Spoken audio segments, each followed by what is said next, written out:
Hello friends, स्वागत है आपका हमारे चैनल झारखंड स्टडी 99 पर। फ्रेंड्स, आज का जो हमारा क्लास होगा झारखंड का प्राचीन इतिहास। और झारखंड का प्राचीन इतिहास में हम लोग कवर करेंगे झारखंड के नामकरण से संबंधित महत्वपूर्ण जीके क्वेश्चन। यह जो क्वेश्चन है फ्रेंड्स, झारखंड सचिवालय, जेपीएससी और झारखंड पुलिस, एक्साइज कांस्टेबल इत्यादि एग्जाम के लिए बहुत ही इंपॉर्टेंट होने वाला है। तो हम लोग पूरा इजी से प्रारंभ से स्टार्ट करेंगे। इसमें से कुछ सवाल आपको इजी भी लगेंगे और कुछ हार्ड भी लगेंगे। तो हमारा पहला क्लास है, इसलिए पहले हम लोग हल्के सवालों को देख लेते हैं और धीरे धीरे हम लोग हार्ड क्वेश्चन की तरफ आगे बढ़ेंगे। तो हमारा जो पहला सवाल है फ्रेंड्स, जो हर एग्जाम पे पूछा जाता है कि झारखंड का शाब्दिक अर्थ क्या है। तो झारखंड का शाब्दिक अर्थ है वन प्रदेश। झारखंड का शाब्दिक अर्थ क्या है? तो वन प्रदेश है। झारखंड क्षेत्र का सर्वप्रथम उल्लेख मिलता है। तो झारखंड शब्द का सर्वप्रथम उल्लेख मिलता है ऐतरेय ब्राह्मण में। किस में मिलता है? ऐतरेय ब्राह्मण में मिलता है। ऐतरेय ब्राह्मण में झारखंड क्षेत्र का उल्लेख किस नाम से मिलता है? तो पुंड नाम से मिलता है। ऐतरेय ब्राह्मण में झारखंड क्षेत्र का उल्लेख किस नाम से मिलता है? पुंड नाम से मिलता है। अगला सवाल, वायु पुराण में झारखंड को किस नाम से संबोधित किया गया है?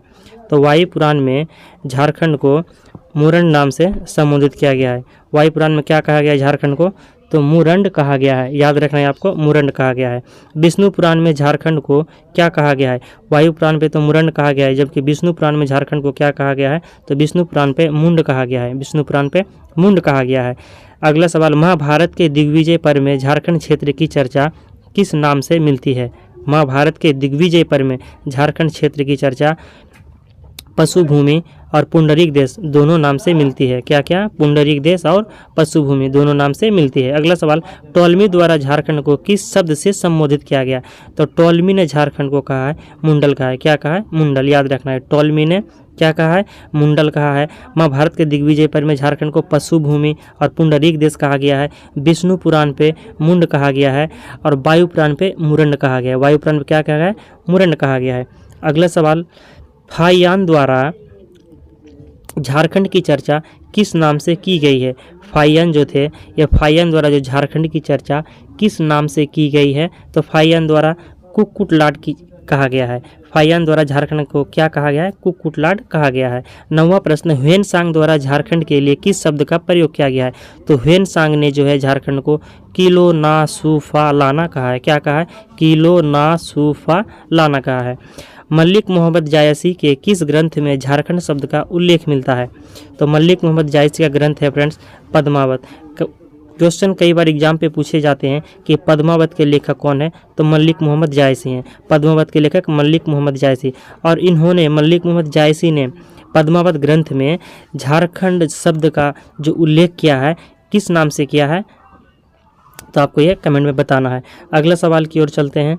अगला सवाल है, झारखंड शब्द का सर्वप्रथम उल्लेख कब किया गया? तो 13वीं शताब्दी में झारखंड शब्द का सर्वप्रथम उल्लेख किया गया है 13वीं शताब्दी में।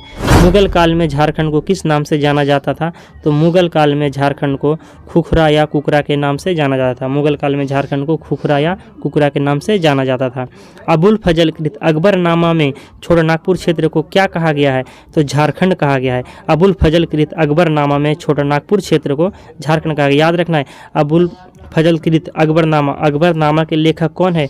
अकबरनामा के लेखक अबुल फजल हैं और इन्होंने छोटानागपुर क्षेत्र को कहा है झारखंड। झारखंड को कहा है, छोटानागपुर क्षेत्र को झारखंड कहा है। अगला सवाल, जहांगीर ने अपनी आत्मकथा तुझू के जहांगीरी, यानी फ्रेंड्स यहाँ पर सवाल बन रहा है कि जहांगीर ने अपनी आत्मकथा तुझू के जहांगीरी, तुझू के जहांगीरी किसकी आत्मकथा है? तो जहांगीर की आत्मकथा है। और जहांगीर ने अपनी आत्मकथा तुझू के जहांगीरी में झारखंड क्षेत्र के लिए किस शब्द का प्रयोग किया? तो खोखरा शब्द का प्रयोग किया है। आईने अकबरी में झारखंड को क्या कहा गया है? तो कोकरा तथा खंकरा कहा गया है। आईने अकबरी में कोकरा तथा खंकरा। तो आईने अकबरी के लेखक कौन है फ्रेंड्स? तो यहाँ पर आईने अकबरी के लेखक है अबुल फजल। आईने अकबरी के लेखक कौन है? अबुल फजल है। और इन्होंने ही झारखंड को कोकरा या खंगरा कहा है।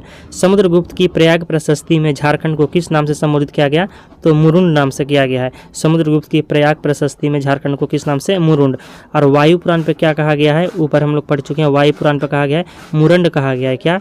मुरंड। आपको याद रखना है, मुरंड कहा गया है, जबकि यहाँ पर है मुरुंड है। दीर्घ उकार की मात्रा का डिफरेंस है, तो याद रखना है। यहाँ पर मुरुंड है और वहाँ पर मुरंड रहेंगे। समुद्रगुप्त की प्रयाग प्रशस्ति में झारखंड को किस नाम से संबोधित किया गया? तो मुरुंड नाम से संबोधित किया गया। अगला सवाल, निम्न में से किस विदेशी यात्री ने राजमहल क्षेत्र को की चिंग काइलो नाम से संबोधित किया? निम्न में से किस विदेशी यात्री ने, जो विदेशी यात्री थे, राजमहल क्षेत्र को की चिंग काइलो, याद रखना इस वर्ड को, की चिंग काइलो नाम से संबोधित किया? तो ह्वेनसांग ने राजमहल क्षेत्र को क्या कहा है? तो की चिंग काइलो नाम से संबोधित किया है। निम्न में से कौन सा क्षेत्र प्राचीन काल में नरीखंड तथा बाद में कांगजोल के नाम से जाना गया? पहले क्या जाना गया था? नरीखंड जाना गया था, फिर बाद में उसे क्या कहा गया? तो कांगजोल कहा गया। तो किसे? संथाल परगना को। संथाल परगना को प्राचीन काल में नरीखंड तथा बाद में कांगचोल नाम से संबोधित किया गया है। भागवत पुराण में झारखंड को क्या कहा गया है? तो भागवत पुराण में झारखंड को कुक्कट प्रदेश कहा गया है। भागवत पुराण में झारखंड को क्या कहा गया है? तो कुक्कट प्रदेश कहा गया है। अगला सवाल, पूर्व मध्यकालीन साहित्य में झारखंड को क्या कहा गया है? तो पूर्व मध्यकालीन साहित्य में झारखंड को कहा गया है क्या? तो ऑप्शन नंबर बी, कलिंग देश कहा गया है। पूर्व मध्यकालीन साहित्य में झारखंड को कलिंग देश कहा गया है। निम्न में से किसके दोहे में झारखंड शब्द का उल्लेख मिलता है? तो कबीरदास के दोहे में। याद रखना है फ्रेंड्स, किसके दोहे में? कबीरदास के दोहे में झारखंड शब्द का उल्लेख मिलता है। आप लोगों को तो पता है कबीरदास का दोहा, गुरु गोविंद दो खड़े काके लागू पाई, बलिहारी गुरु आपने गोविंद दियो बताई। तो ये जो है कबीरदास का दोहा है। इनमें से तो कबीरदास ने ही झारखंड शब्द का उल्लेख किया है सर्वप्रथम अपने दोहे में। अगला सवाल कह रहा है, शाहवाज खां और अब्दुल हई ने माथिर उल उमरा में झारखंड क्षेत्र हेतु किस नाम का प्रयोग किया है? तो कोकरह नाम का प्रयोग किया है। शाहवाज खां और अब्दुल हई ने माथिर उल उमरा में झारखंड क्षेत्र हेतु कोकरह शब्द का प्रयोग किया है। बहारिस्तान ए गैबों के लेखक मिर्जा नाथन। बहारिस्तान ए गैबों के लेखक कौन है? मिर्जा नाथन। तो मिर्जा नाथन ने झारखंड क्षेत्र को किस नाम से संबोधित किया है? तो कुकरा देश से संबोधित किया है। अगला सवाल, रांची जिला का प्राचीन नाम क्या था? तो उपयुक्त सभी, चुटिया नागपुर भी था, कोकरह था, विल्किंसनगंज और किशुनपुर, यह सभी रांची जिला का प्राचीन नाम है। तो रांची जिला का प्राचीन नाम क्या क्या है फिर देख लेते हैं। कोकरह, विल्किंसनगंज, किशुनपुर और चुटिया नागपुर, यह सभी रांची जिला का प्राचीन नाम था।